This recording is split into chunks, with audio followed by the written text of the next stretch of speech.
This is, I will tell you honestly, this is the most dangerous time in the week of a think tank, the time of a think tank to try to hold a conference. At 2 o'clock on a Friday afternoon, normally there's the gentle sleeping of the audience in front of us, you know, but it shows that there's a rising consciousness about this part of the world that really ignites an intense interest. And I'm really delighted to have everybody here. Thank you, everybody. Thank you for coming. My name is John Hamre. I'm the president at CSIS. I'm delighted that you could all join us today. And let me say a special word of thanks to our friends from JETRO. We have been fortunate to be partners with JETRO, gosh, now for probably 8 or 9 years. And I've always been amazed at kind of their strategic vision about things they need to do in pursuit of their mission. I mean, it's very clear what their mission is, but that's a good thing. And what they've been doing is partnering with us to bring a broader policy landscape to Washington. And we've greatly valued that. It's been helpful to us. It's been helpful to the Washington policy community. You know, this is for being such a sophisticated country, you know, we're remarkably simple-minded. You know, I mean, the only thing right now we're talking about today, of course, is President Obama's speech about the Middle East yesterday. I mean, we just get completely fixated on kind of the topic of the day. And I always say this because we really do need to have friends from around the world that come and bring to our consciousness the world that we don't focus on. So that's the value of today. You know, it's why we enjoyed having the foreign minister here last week, Mike. It was really great to have him here, or actually earlier this week. It was great to have him here. It forces us to broaden our aperture and to have a wider field of view. I'm particularly happy that we can hold this event today. Surin, welcome to Washington. You have, I think, since I've been here, I think this is the 4th or the 5th time that you've been willing to come, and we greatly value that. It's been each of these sessions I know I've learned, but then again, I start from a much lower base than most of you, and I need more to learn. We're going to have a very good afternoon. I'm going to turn to Ernie to get us started. You know, when we look at Southeast Asia, it's a remarkable policy void in the Washington landscape. We're trying to fill that in. There isn't the kind of deep consciousness about this part of the world. And yet it's ironic when you think about the depth of investment that we have with each other, the depth of economic interaction with each other, the depth of our interaction socially. It needs to have a broader base. That's what we're trying to do, and we're delighted to have this opportunity. Ernie, let me turn to you. Let's get this started for real, and thank you all for coming here on Friday.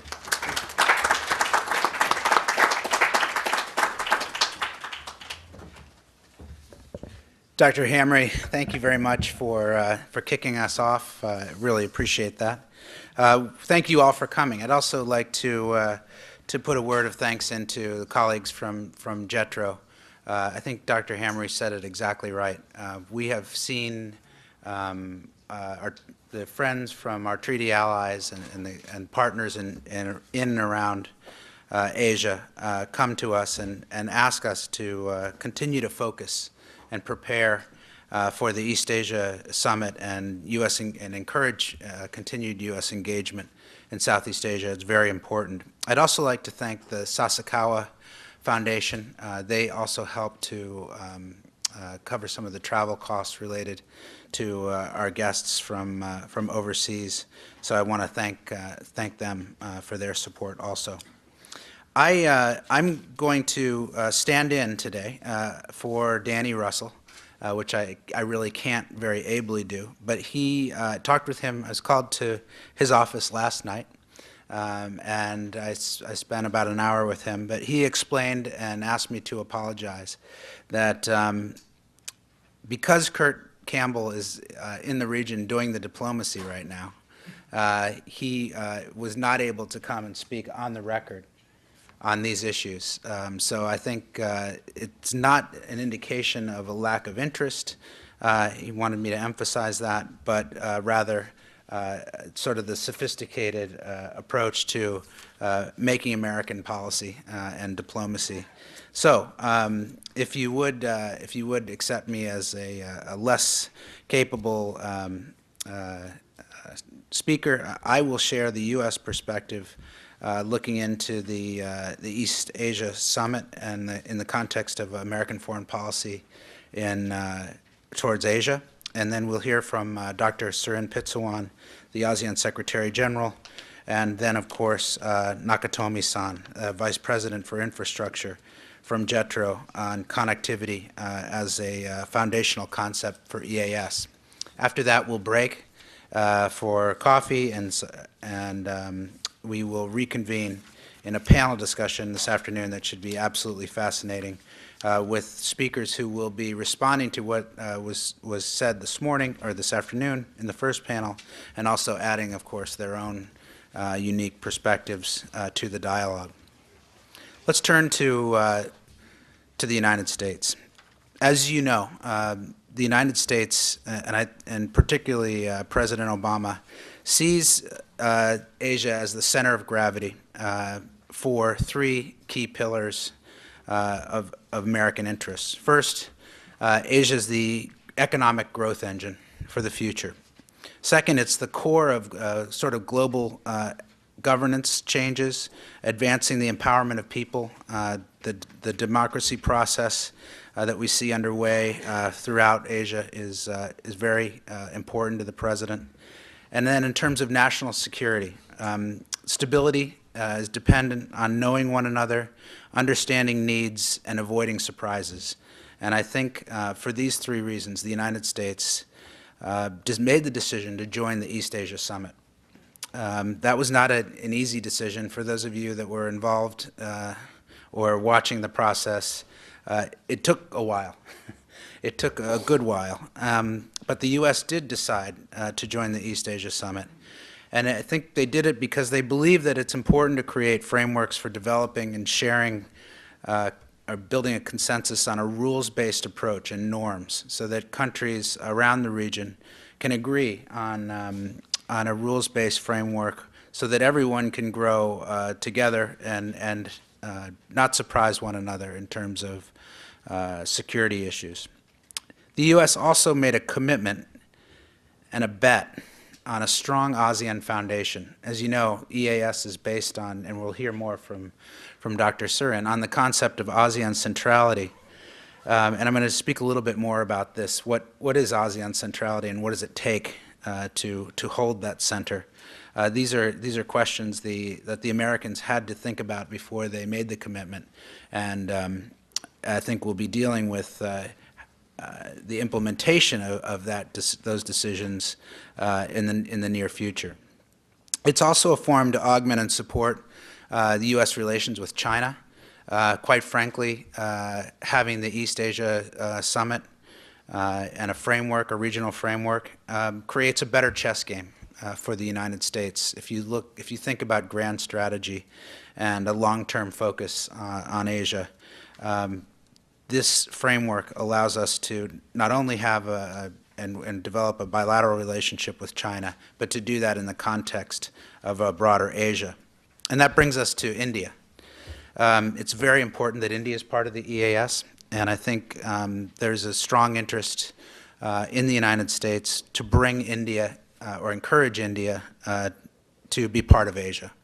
And quite frankly, it's our partners in the region that are doing the legwork on this by signing free trade agreements with India, encouraging the Indians to be engaged diplomatically.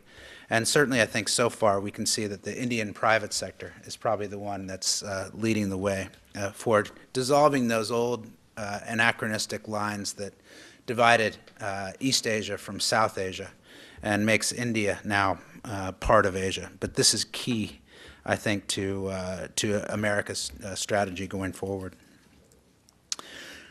We have a common interest and alignment with our treaty allies in Asia on the question of a strong ASEAN and empowering the EAS, particularly Japan, Australia, and Korea. I would say that part of the reason we readily agreed with our JETRO colleagues to work together on developing this conference was that we all see the vision substantially the same way, and we want to work together to address these issues early, put the issues on the table early so that we can form a common vision before the leaders get together this fall in Bali. I think the Americans view the EAS as a security and political architecture first and foremost. We are not keen, at least this year, to pursue it as an economic or a trade architecture. The CEPIA, which is the Comprehensive Economic Partnership for East Asia, is part of the EAS. I think the Americans aren't against that, but I think the chips from the United States are over in the APEC table right now, and looking at the eventual free trade area of the Asia Pacific, and specifically at negotiating a Trans-Pacific partnership. I think for the U.S., there's a question of how do you make the EAS effective? So the principles of effective engagement are that we must be able to table the hard issues, even if they're deemed sensitive. These include issues like the South China Sea, the Senkakus, the Diaoyu Islands, North Korean aggression, nonproliferation, Burma, and governance in general. That is not to say these issues can't be addressed in a diplomatic and Asian context, such as addressing conflicts and some of these issues through the concept of connectivity, which our colleague from JETRO will talk about soon, and build confidence through HADR, humanitarian assistance and disaster relief, and joint training concepts. And all of that makes sense, but you can't duck the hard issues completely. And I think this is the nugget of, if we can say so, Dr. Surin, this is the challenge for ASEAN.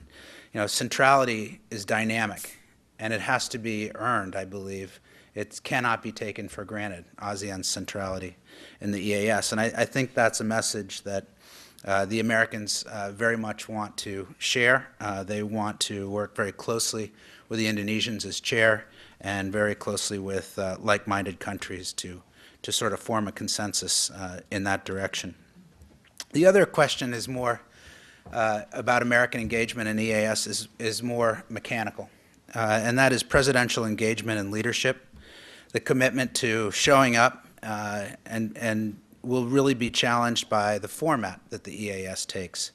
I think from the U.S. point of view, leaders must be able to address substantive issues, as I've said before, without being over-scripted, and they must have some sort of interaction. And there has to be a follow-up and delivery mechanism worked within EAS at some point, so that when important issues are discussed, there's a Sherpa process and a process to follow up on these issues. So the desire for and the need for results-oriented and a results-oriented approach, but balanced with an understanding of Asian-style consensus building and confidence building, is something. It's a balance I think the White House and the State Department are trying to strike now, and that's why discussions such as today's are very, very important. We will be issuing a report. CSIS will issue a report with JETRO after this conference and share some of the ideas that come out of our discussions today. Because the stakes are very high this year. And for any of you who've heard Kurt Campbell speak recently, he'll tell you that this is one of the most important years for American policy in Asia in decades. And he's got a good argument about that. As we look forward after Indonesia's chairmanship, we look at chairmanship by a number of smaller and newer ASEAN countries who won't have the inherent capabilities and heft to drive some of the key issues that need to be on the table to sustain a serious focus on the work that the East Asia Summit must do. So there's clearly a need for friends of the chair type support, a consensus of countries to work hard to make those agendas substantive. And there will be a big question, I think, about Burma's chairmanship. that's due in 2014, and maybe Dr. Surin would address this, or it'll come up in the question and answer period.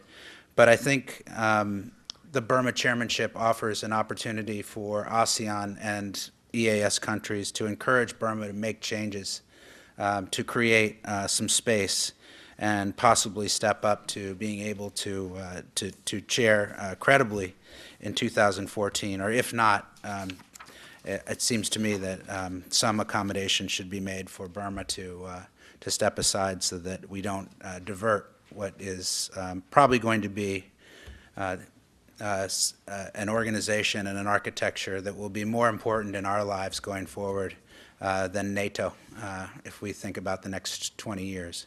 So the stakes are very high.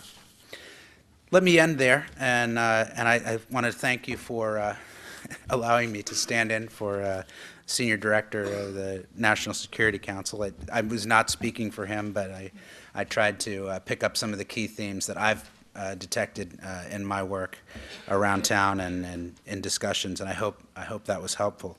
Next, I'd like to introduce a gentleman who's known for his charismatic leadership of ASEAN, a man who has led his country as foreign minister, a man who's got terrific perspective and credibility in the United States, in Southeast Asia, indeed globally, and that is Dr. Surin Pitsuwan, the Secretary General from the ASEAN Secretariat. So please join me in welcoming him.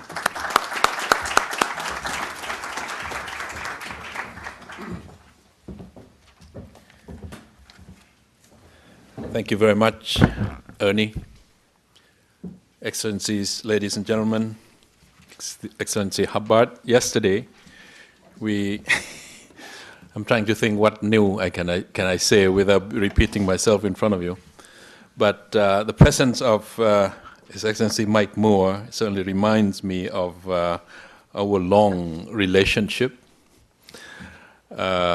when you were running for the directorship of WTO, and Thailand and ASEAN fielded Dr. Supachai.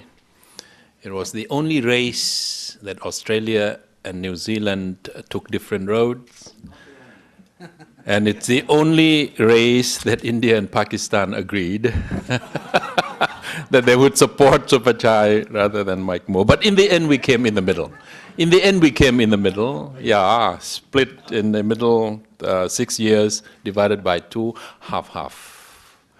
But the challenges are still there after you and Dr. Supachai left. But it is a great honor to be back at CSIS, at this forum with JETRO.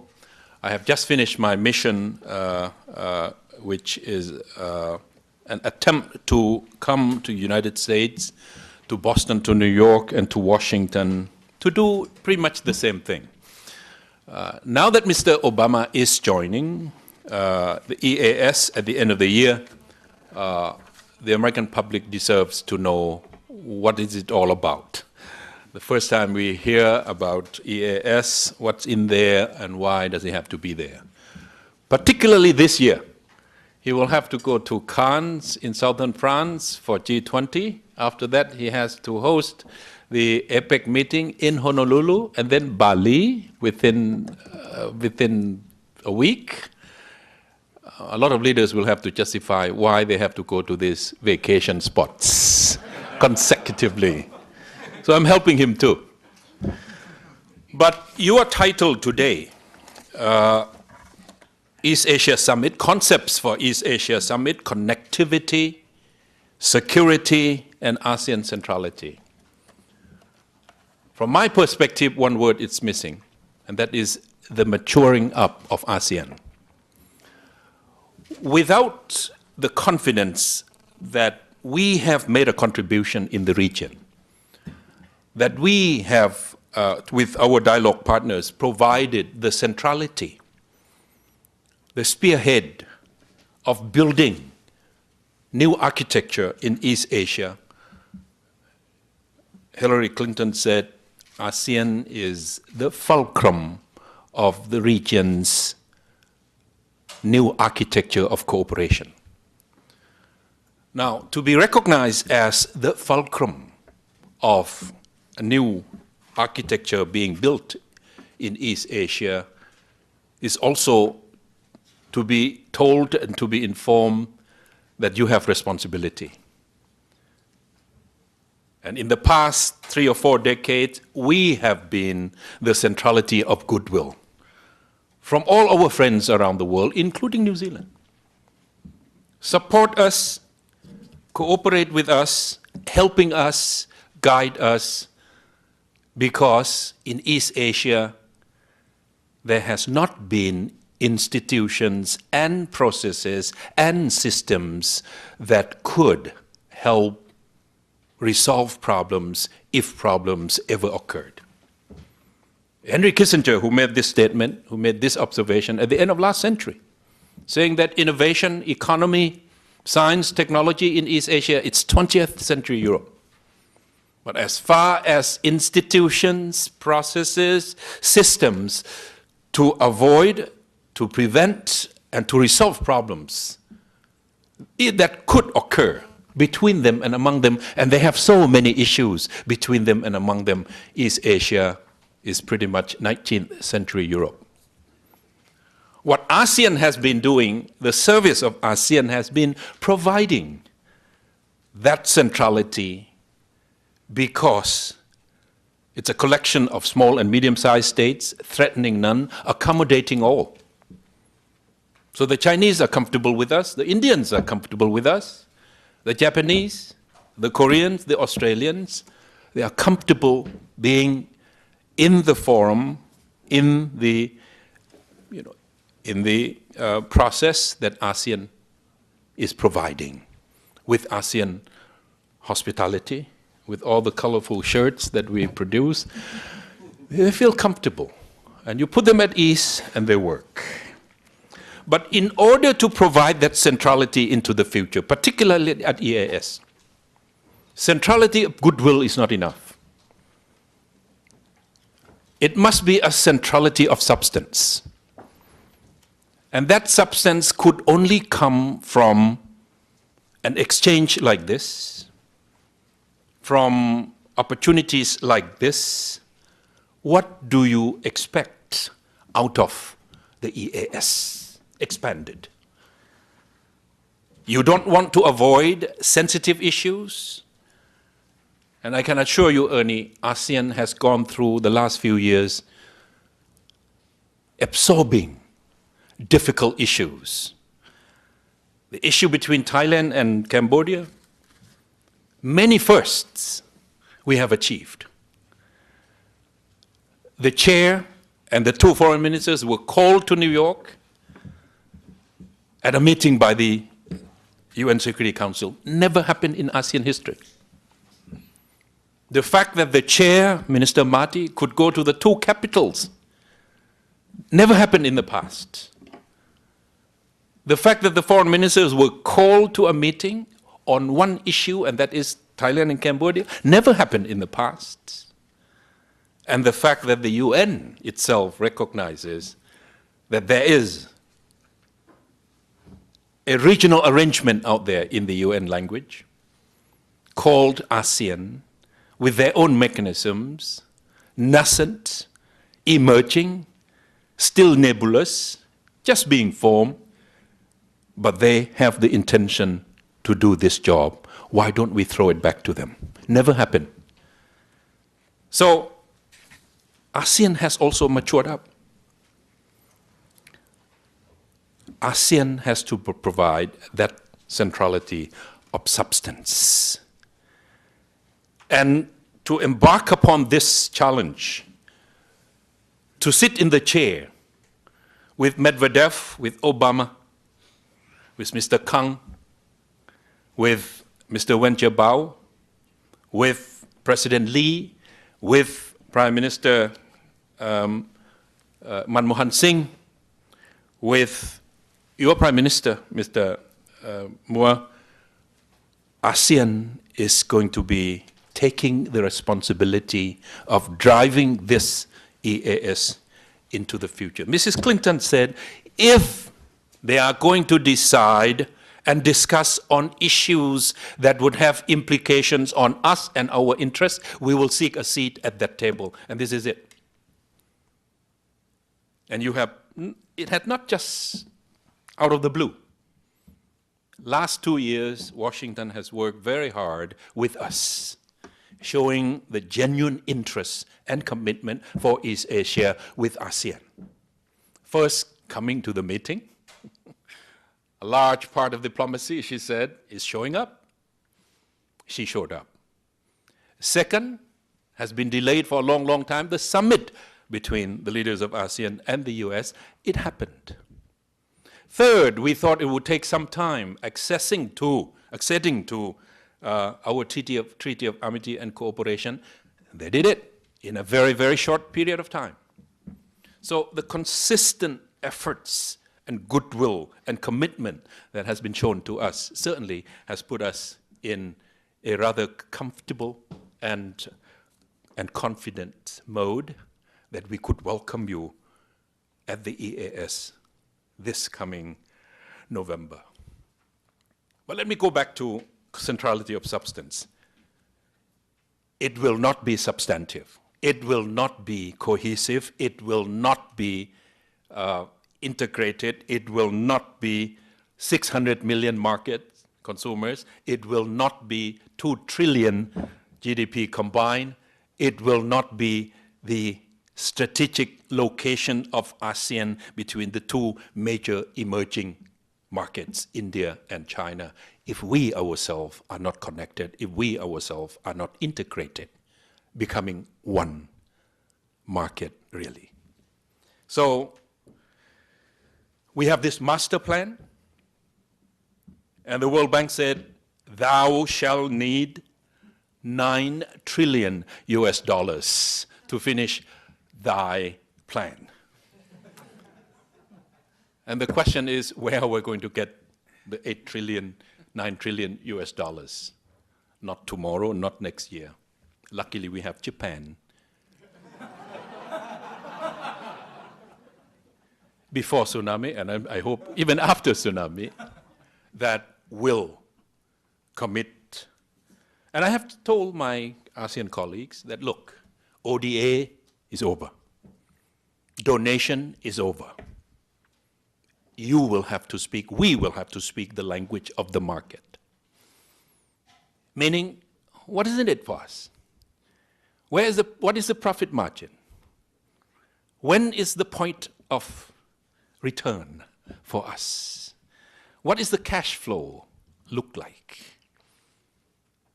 It has to be bankable projects. And Japan and the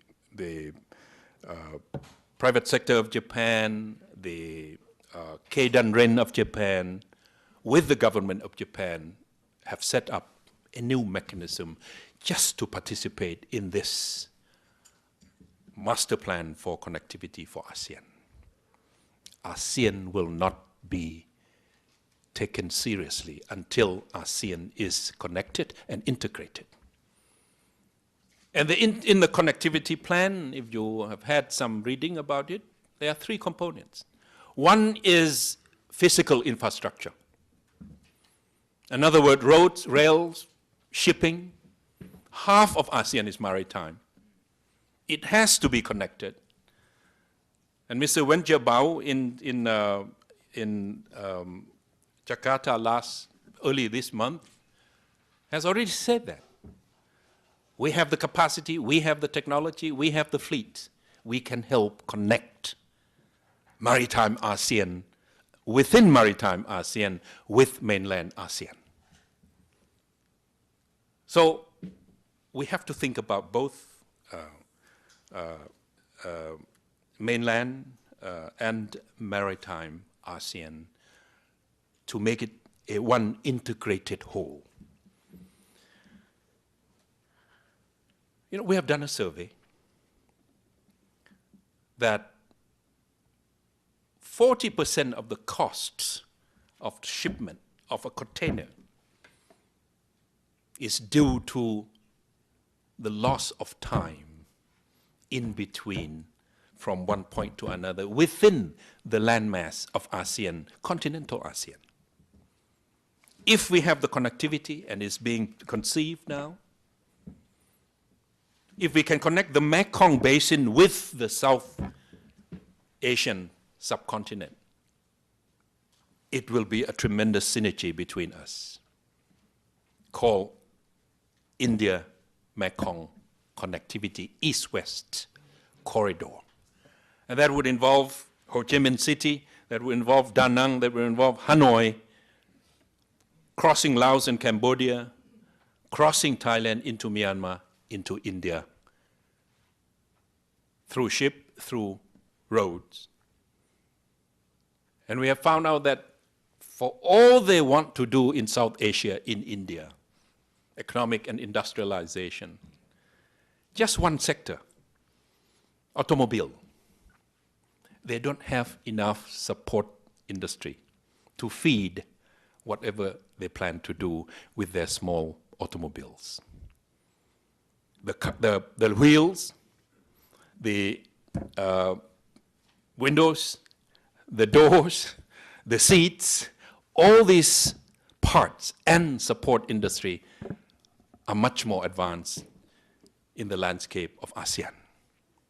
If the connectivity can be built, it would be much, much safer, not safer, lower cost for the industry in India to be connected with the industries in Southeast Asia. That's East-West Corridor.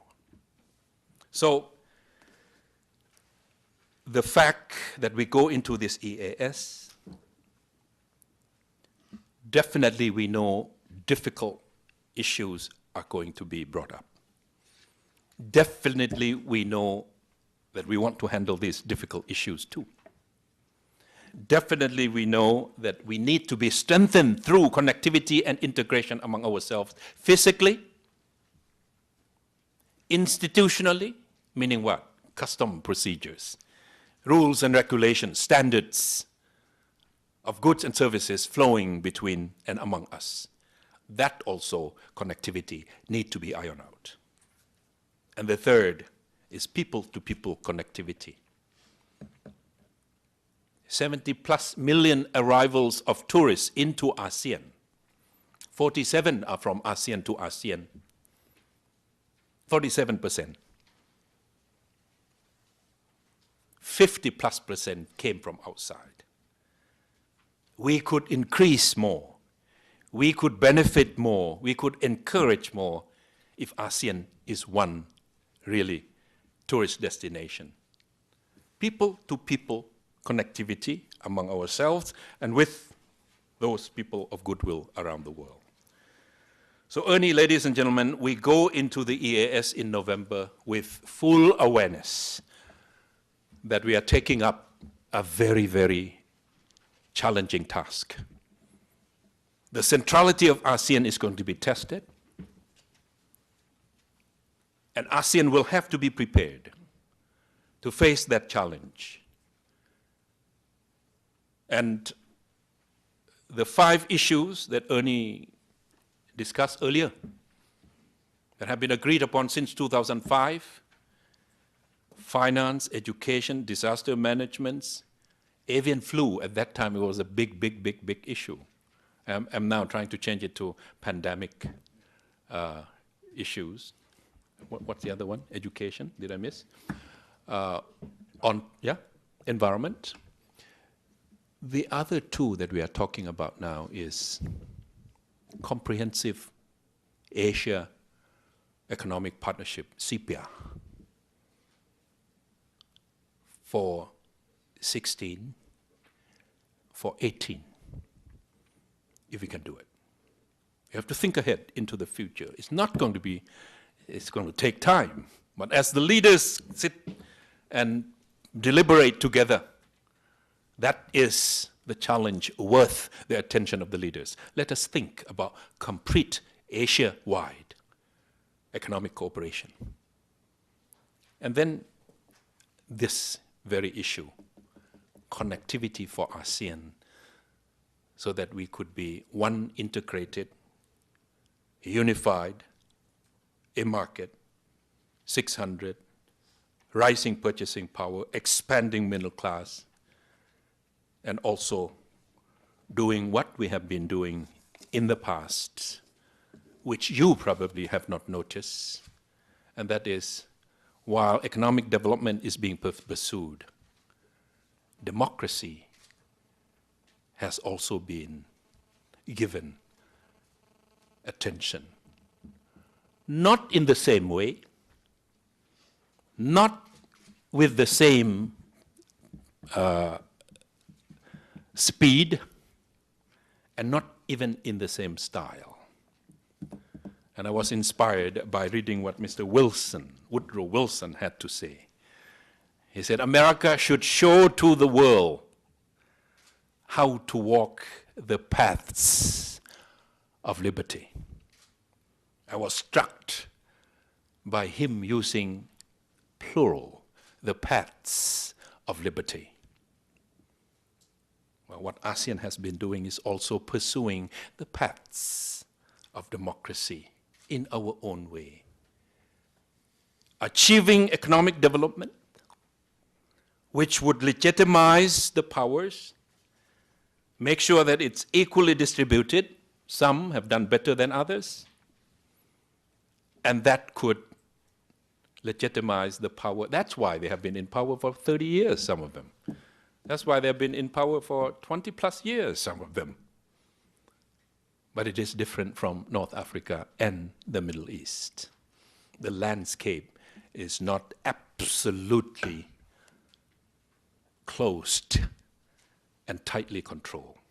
In between, there's space.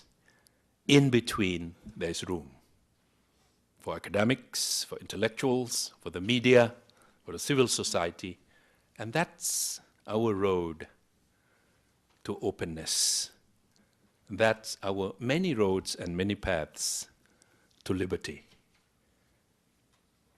The coming participation of Mr. Obama in November will be a recognition and a confirmation that these small countries, medium-sized and small, have embarked upon a journey that is worth supporting, that is worth recognizing, that is worth rendering your cooperation. Thank you very much.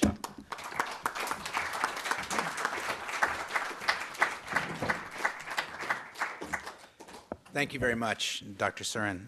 It's now my pleasure to introduce Michitaka Nakatomi, the president of JETRO. Nakatomi-san has one of the most distinguished careers in trade in Japan. He has held very key positions in the MITI, before it was METI, and he helped transform the organization over the years. He's been involved in actually negotiating, being the lead negotiator for Japan in key FTAs across the globe. And most recently, and I want to apologize because his resume on what we handed out ends at 2003, but certainly his resume and his career did not end at 2003. He's negotiated for Japan the key free trade agreements that have bound together the East Asia and the Pacific countries. So I hope you'll join me in welcoming Nakatomi-san to talk about connectivity in the EAS. Thank you.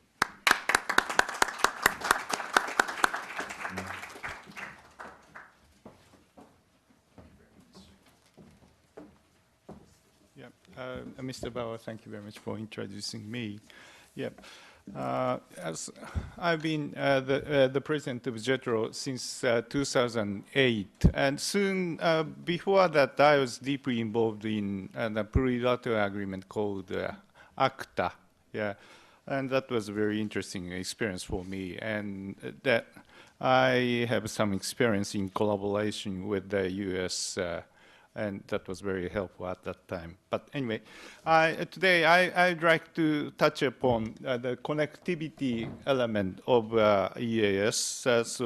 My title today is also Connectivity as a Foundational Concept of EAS. And Dr. Surin has said in his speech, connectivity, as we use the word here, was extensively discussed among ASEAN members. The result was presented in the ASEAN Connectivity Master Plan that was adopted at the 17th ASEAN Summit in Hanoi last October. As the slide, this one shows, the plan has three components. One is soft infrastructure or institutional connectivity. One is hard infrastructure or physical connectivity. And one is people-to-people connectivity. Japan has been committed to working to achieve the goals of this plan. With the larger aim of extending the connectivity, not only in ASEAN, but beyond ASEAN countries to include countries like India, Australia, New Zealand, Japan, and so on and so forth. Indeed, I think how to expand this connectivity is going to be an important question for the East Asia Summit. I'd like to explain briefly each element of these three components of the plan, focusing especially on soft and hard infrastructure. First, there is what we call soft infrastructure. We also call it institutional connectivity because it has basically to do with facilitating the flow of trade and investment. One important example in this regard, and it's an important part of East Asian economic integration, is the abolishment of intra-regional tariffs in the ASEAN Free Trade Area on January the 1st, 2010. On the same day, both the ASEAN-India FTA and the ASEAN-Australia-New Zealand FTA took effect. These new FTAs added to the existing ASEAN plus one FTAs, that is, the individual ASEAN FTAs with Japan, China, and South Korea. And they help to enhance the intra-regional networks throughout East Asia. So now we have all 6 of what we call ASEAN FTA dialogue partners linked together with ASEAN as the hub. Yes, the picture clearly shows the situation. It was to enhance this FTA network to some extent that India and Japan signed an economic partnership agreement this past February. Japan aims to ratify the FTA before the end of this year. Recently, I heard Australia announced to launch a negotiation with India. That's a welcoming signal for us as well. The next slide shows what's happening to wider FTAs in the region. This one, sorry. Yeah. This slide shows what's happening to wider FTAs in the region. Right now, 2 ideas are being discussed at the same time. One is called Comprehensive Economic Partnership in East Asia, as Surin-san said, that's called CEPIA, which covers ASEAN plus 6 countries. ASEAN plus 6, of course, means Japan, China, Korea, India, Australia, and New Zealand. The other is called the East Asia Free Trade Area, EFTA, covering ASEAN plus 3 countries. So I'd like to point out a few things about these ideas or schemes. First, if we look at the intra-regional trade ratio, ASEAN plus 6, so in the case of ASEAN plus 6, the coverage is 39.2%, whereas ASEAN plus 3's internal trade coverage is around 33.7%. Depending on the statistics, we can have bigger numbers for both of them. But anyway, that clearly shows, I think, the difference of the coverage, trade coverage. Second, we must consider the increasing importance of widening the supply chain. Supply chain is essential for all, I think, business activities. In fact, as production and services increase, you may say expanding the supply chain has become an urgent task for businesses. It has become absolutely necessary to extend it beyond ASEAN, for example, to India, Australia, and New Zealand. Dr. Surin spoke about the automobile case. Yes, in Chennai, we have, I think, a Nissan factory. In Bangalore, we have Toyota. If the supply chain is connected to ASEAN, their cost will become definitely lowered. At this moment, from Chennai, Nissan is planning to export just to European market. Malaysia and India quite recently had an FTA negotiation completed. It's another signal that I think ASEAN is linked with India. Now we need to look at ASEAN together with India. The connectivity between India and ASEAN is important for Japan and also for ASEAN members. Third, I think such FTAs must contribute to international rulemaking now that, unfortunately, WTO is not functioning properly. This is a pity, but this is another reason why I think regional FTAs must include Australia, New Zealand, and India.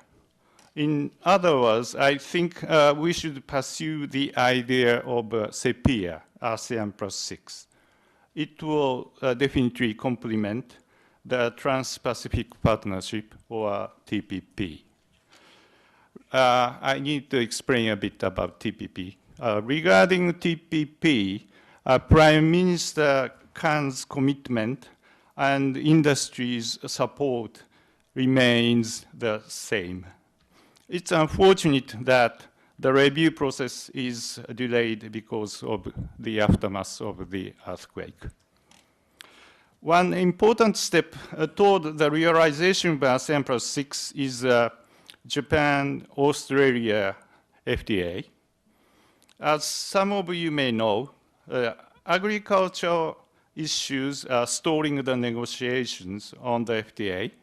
But in reality, if we look at taxable agricultural products, the number is only around 9% of total imports coming from Australia to Japan.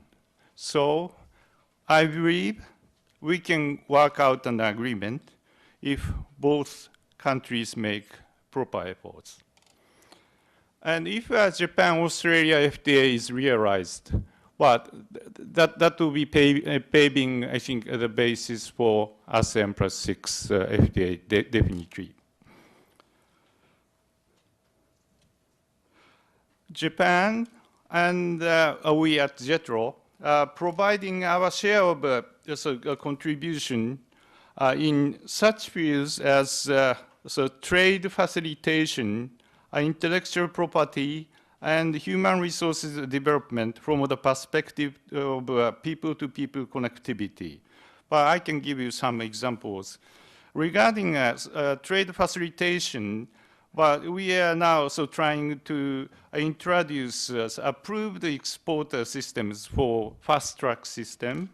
And we are now developing a national single window with the members of ASEAN. We are now also trying to introduce a qualification system for logistics management. And regarding IPR, we are giving help for providing, I think, support for anti-counterfeit and piracy, I think, regime. And we are working on ACTA as well. But those activities are all related to connectivity in software areas. But next, so I would like to touch upon briefly on hard infrastructure. Let me move, hard infrastructure is so-called physical connectivity in certain circumstances. As you can readily imagine, hard infrastructure means airports, roads, railways, and seaports, as well as information and communications technologies, which include fiber optics networks.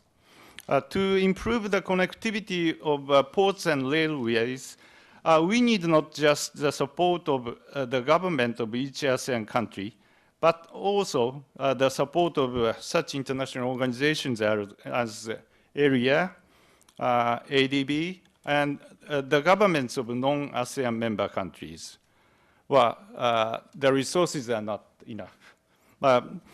Certainly, it's impossible just to depend on official development assistance. There are, as you know, two ways of developing and improving hard infrastructure, through public work programs and through public-private partnership, PPP or PFI. With public finance strained in many countries these days, I expect public-private partnership to become increasingly important in the coming years. I believe that's the same in the US, and of course that's the case in Japan, but that's a reality in ASEAN as well. Page 4 gives an outline of the comprehensive Asia development plan that AREA has worked out for the region, including ASEAN and India.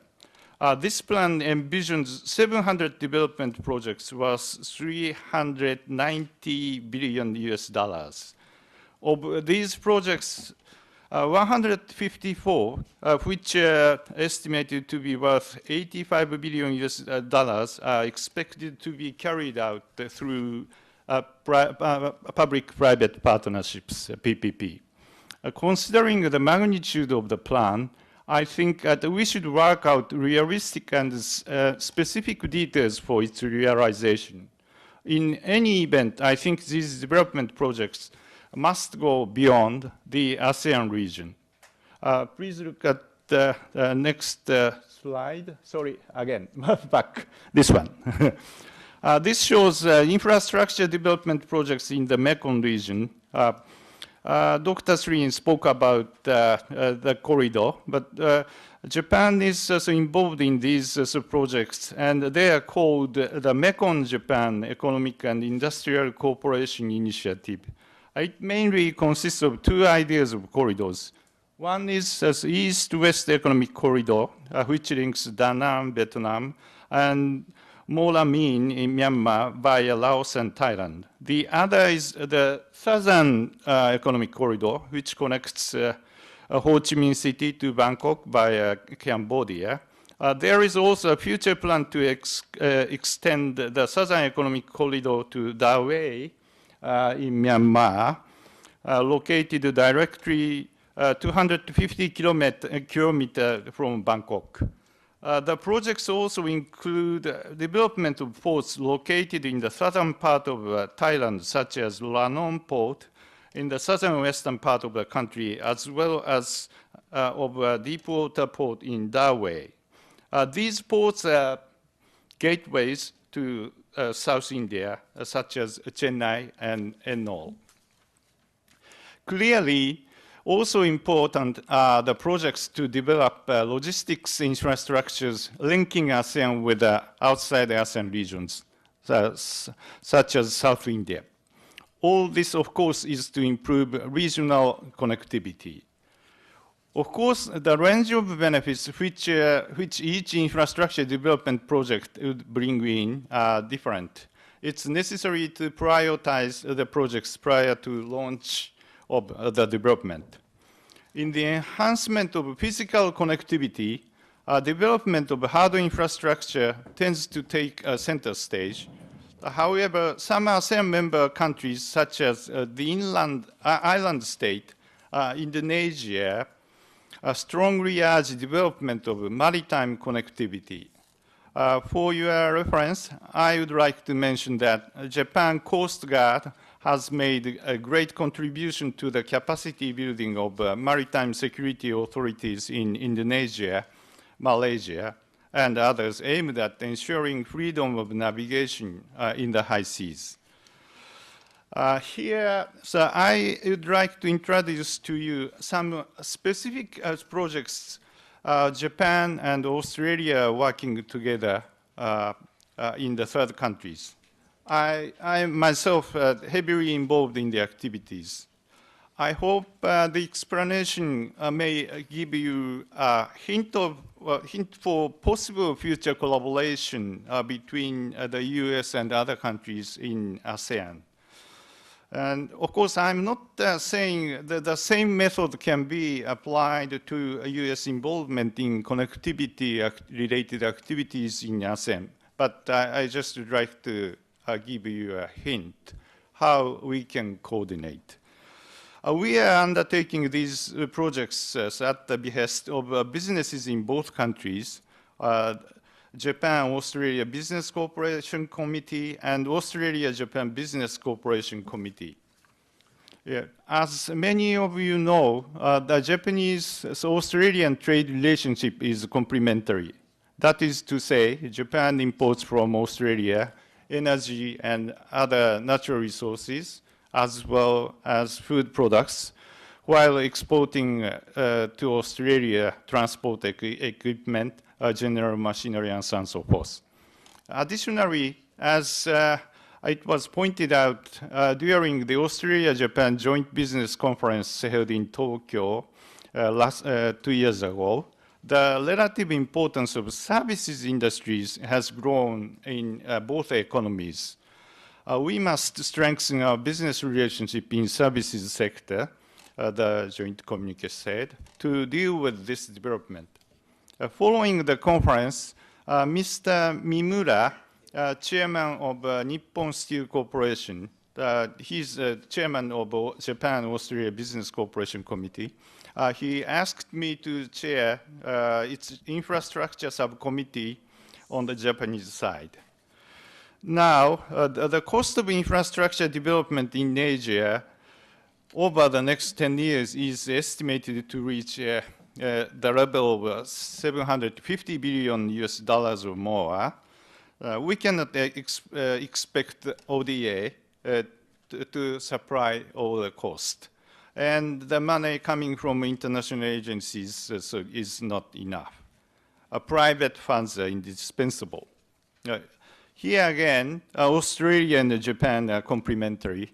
Australia excels in organizing a PPP and raising infrastructure funds, while Japan excels in construction and engineering technologies, and its government can work out excellent financing schemes for infrastructure using JBIC, JICA, and so on and so forth.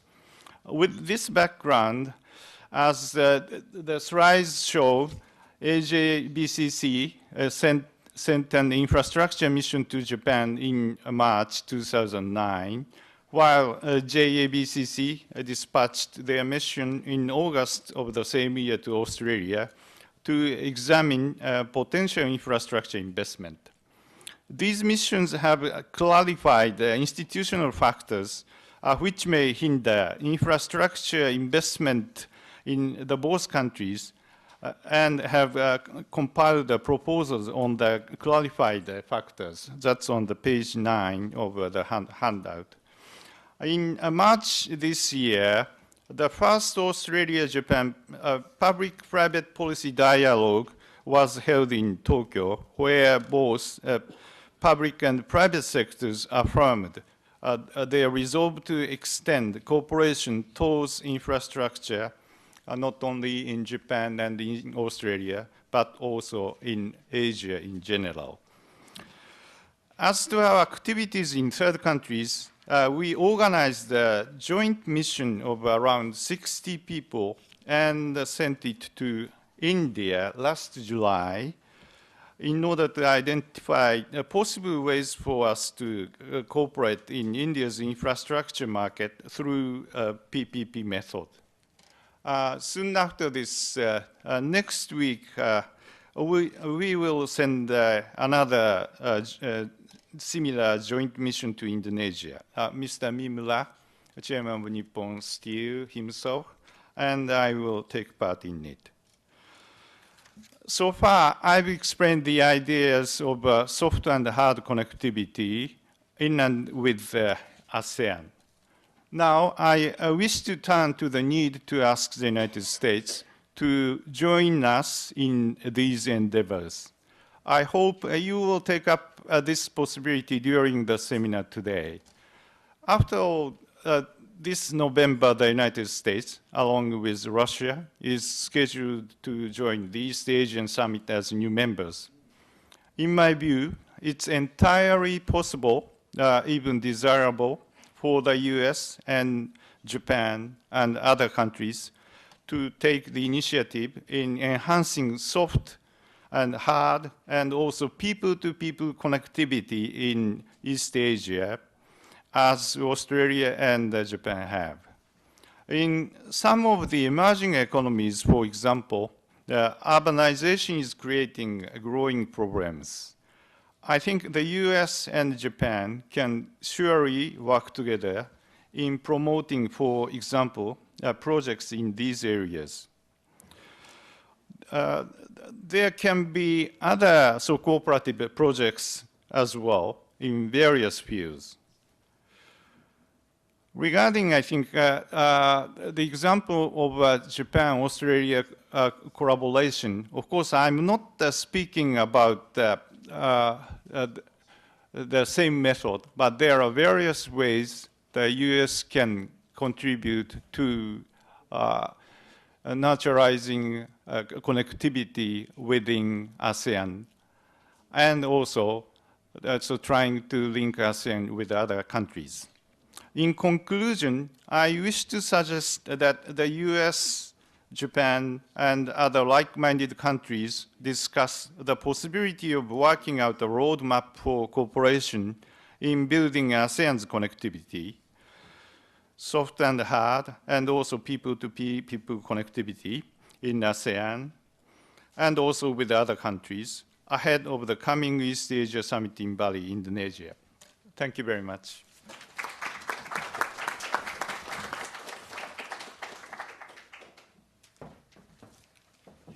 Well, I'd like to thank Dr. Hamre, Dr. Surin Pitsuwan, and Nakatomi-san for excellent presentations.